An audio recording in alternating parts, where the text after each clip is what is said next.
এখন মানে আসছিলাম মূলত গ্রামে ঘুরতে, কিন্তু এসে দেখলাম যে এখানে আমরা যে ব্রহ্মপুত্র নদ দিয়ে পার হব সেই জায়গাটা এখন আর নৌকা চলছে না। কারণ হচ্ছে এই আপনারা একটু লক্ষ্য করে দেখবেন এই জায়গাগুলোতে এখন কিন্তু শুকিয়ে গেছে, মানে একদম শুকিয়ে গেছে। তো এই আশপাশ এলাকাটা দেখলে আসলে অনেকগুলো স্মৃতি মনে পড়ে, কারণ এই জায়গাটা একসময় অনেক ঘোরাফেরা করতাম, অনেক ভালো লাগতো। তো সেই তাগিদেই আবার আসছিলাম আজকে। মানে জায়গাটা আসলে একটা ভালো লাগার মতো জায়গা, কিন্তু এই ধরনের নদীগুলো এখন সরকার হয়তোবা খননের প্রস্তুতি নিচ্ছে বা অনেক অনেক জায়গায় কিন্তু কাজ হচ্ছে, কিন্তু তার সুফল এখন পর্যন্ত কিন্তু আমরা পাচ্ছি না।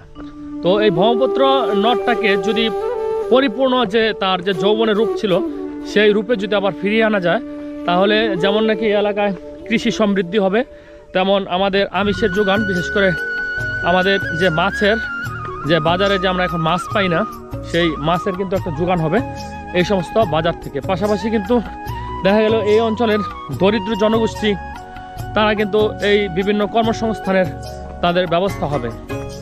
আর আমরা তো ভ্রমণ পিপাসু হিসাবে আমরা ঘুরতে আসি শুধুমাত্র ভালো লাগার তাগিদেই, কিন্তু এই জায়গাগুলোতে আসলে আমাদের ভালো লাগে।